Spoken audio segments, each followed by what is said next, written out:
দেশের জনপ্রিয় গায়ক ও অভিনেতা তাহসান খান 2025 সালে হঠাৎ করে মেকআপ আর্টিস্ট হিসেবে পরিচিত রোজা আহমেদের সঙ্গে বিয়ের খবরটি প্রকাশ্যে এনে সবাইকে রীতিমতো চমকে দেন তিনি। এ নিয়ে অভিনেতার ভক্ত অনুরাগীরাও সামাজিক যোগাযোগ মাধ্যমে নবদম্পতিকে শুভকামনা জানান। সম্প্রতি জানা গেছে তাহসান রোজা দম্পতির নতুন সংসার এখন ভাঙনের পথে।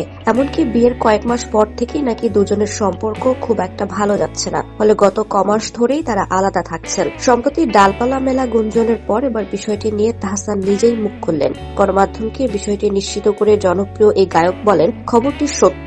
দীর্ঘদিন ধরেই অর্থাৎ জুলাইয়ের শেষ থেকে আমরা বিচ্ছিন্ন এবং আলাদা থাকছি। সঠিক সময় এলে তখনই এই বিষয়ে বিস্তারিত বলবো। তিনি আরো বলেন, ব্যক্তিগত জীবনে প্রকাশ্যে কিছু বলতে চাইনি, কিন্তু বিবাহ বার্ষিকী নিয়ে কিছু ভুয়া খবর দেখলাম, সে কারণেই বলতে হচ্ছে যে আমরা এখন একসঙ্গে থাকছি না। 2025 সালের 4 জানুয়ারি রোজা আহমেদকে বিয়ে করেন তাহসান খান। রোজা আহমেদ একজন পেশাদার মেকআপ আর্টিস্ট, যিনি 1 দশকেরও বেশি সময় ধরে বাংলাদেশ ও যুক্তরাষ্ট্রে ব্রাইডাল মেকআপ আর্টিস্ট হিসেবে কাজ করছেন। নিউ ইয়র্কে তার নিজস্ব একটি মেকআপ প্রতিষ্ঠানও রয়েছে। এটি তাহসানের দ্বিতীয় বিয়ে।